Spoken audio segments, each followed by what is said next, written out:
Hey ladies and gentlemen, Wolfcrier here with my Uliana's Stratagem Exploding Palm Build Guide. So many of you don't realize that the Uliana's EP build is still 100% viable in greater rift pushing. It is a 95 plus GR build. In Season 6, it had done a 98 GR and has not been nerfed whatsoever. Going into Season 9 with the rift changes, improving the rift density, this build could very well contend with the Raiment Spirit Generator build. So, ladies and gentlemen, let's dive right into the gear. First off, you are going to utilize the Uliana's Stratagem set. With this set, you are going to use all 6 pieces, and for the 2 set bonus, every third hit of your spirit generators applies Exploding Palm. For the 4-piece set bonus, your 7-sided strike deals double its total damage with each hit, and for the 6-piece bonus, increase the damage of your Exploding Palm by 250%, and your 7-sided strike detonates your Exploding Palm. This is the bread and butter to this build. For your shoulders, you are looking for Dex, Vite, Cooldown, and area damage with a secondary resistance if possible. If needed, get rid of the vitality and use all resistance on this piece. On all of your gear, you are looking for a secondary resistance. We will get into that later with the passives. On your gloves, you are looking for crit chance, crit damage, cooldown, and area damage, in that order, in my opinion. For your chest, legs, and boots, you are looking for Dex, Vite, and Regen. On your helm, Dex, Vite, and crit chance. Next up, for your bracers and your belt. For your bracers, you are using Gungdo gear. This is going to allow your 7-sided strike to continuously spread your Exploding Palm to every single enemy within range. And your belt is going to be the Binding of the Lost. Each hit with 7-sided strike grants damage reduction for 7 seconds. This is going to help keep you alive. This is still a pretty squishy build. It is not an Innis build, so you do not get all that bonus life, etc. Nor do you run a mantra with this. Now on to your weapons. You are using the Fist of Az. Exploding Palm's on-death explosion damage is increased by up to 300%. You want to get that number as high as you can. And a Lion's Claw, which allows your 7-sided strike to perform an additional 7 strikes, so it becomes a 14-sided strike. On these weapons, you are looking for area damage and cooldown, as well as being ancient with a high amount of damage. Now onto the jewelry. You will be using the Endless Walk set. The Compass Rose for your ring and the Traveler's Pledge on your neck. The 2-piece bonus for this set. While you are moving, damage taken is reduced by 50%, and while you are standing still, damage is increased by up to 100%. For your other rings, you are looking at Stone of Jordan or Convention of Elements. Stone of Jordan will allow you to get cold damage and elite damage, while Convention of Elements will allow you to get up to a 200% damage bonus when it rotates to the cold proc. In your cube, you are going to run for your weapon, the Flow of Eternity. Increase the damage of 7-sided strike by 100% and reduce the cooldown by 60%. This is very important because you want the cooldown of your 7-sided strike as low as you could possibly get it. Next up, Lefebvre's Soliloquy. Cyclone Strike reduces your damage taken by 50% for 5 seconds. Some people run Spirit Guards here. I prefer the Lefebvre's. It offers more of a damage reduction. Next up is Unity. When worn with the Unity on your follower, and your follower having the relic that allows him not to die, this is going to add another 50% damage reduction. So very important when pushing high-level GRs. Now on to the gems.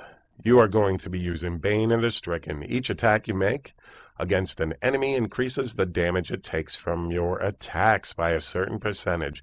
As you attack, the longer you attack a single target, the more damage you do with each hit. And you gain 25% increased damage against the Rift Guardian. Gogok of Swiftness is your second gem. You are going to gain attack speed and dodge for 4 seconds each time you hit, and it will stack up to 15 times. And you will gain 1% cooldown reduction per stack, so you will end up with 15% more cooldown, which is amazing with this build. Cooldown equals awesome with the Uliana's EP build. Next up, we have Bane of the Trapped, which increases damage against enemies under the effects of control impairing effects. And at level 25, you gain an aura that creates a control impairing effect, so you are constantly dealing this bonus damage. Now, let's move on to the active skills. Active skill number 1 is going to be Epiphany Desert Shroud. This is going to allow you some more damage reduction. Desert Shroud allows you 50% damage reduction while you are in Epiphany. Next up is Dashing Strike, Blinding Speed. This is going to give you a 40% increased dodge chance for a few seconds after using it. Then we have Cyclone Strike Implosion. This is what is going to group all of the enemies for you in a nice big bunch so that you can blow them all up with your EPs.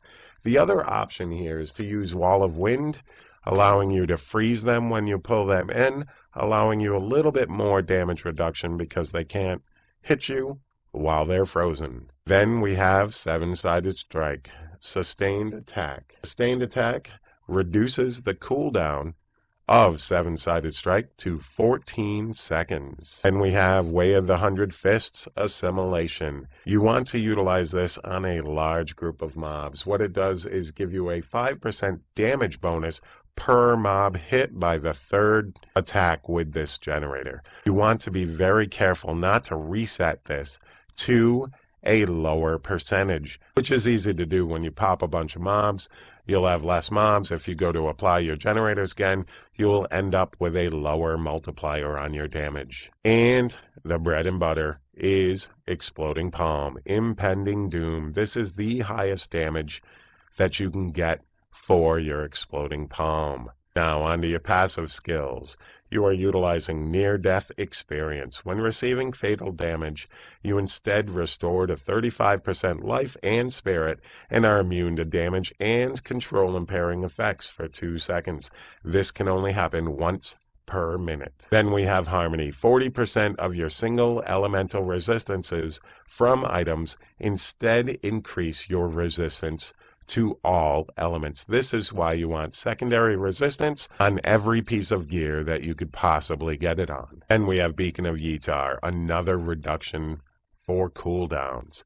Cooldown reduction is very, very important with this build. I cannot stress that enough. And last but not least is Mythic Rhythm. Every third hit from your spirit generator increases the damage of your next damaging spirit spender by 40%. One thing you need to keep in mind is this does not apply to your Exploding Palms that are applied through your U6, your Uliana Stratagem set bonus. So in order to utilize this for your EPs, you do have to proc the Mythic Rhythm and then find a group of mobs far away from the ones that you procced it on and manually apply EP and then spread that EP with your Seven-Sided Strike. The other option here, if you do not want to go through all that snapshotting, is using Determination, which gives you a 20% damage bonus all the time, because you're always going to have tons of mobs around you pretty much. So, ladies and gentlemen, there you have my Uliana's EP build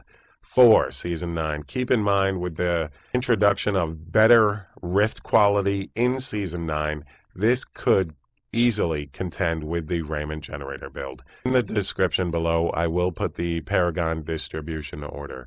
Thank you guys very much for checking out this build guide. Hit that like button, hit that subscribe button. Let me know in the comments what you think of my new layout for build guides, and let me know what you think of this build overall. Thank you guys very much. Peace.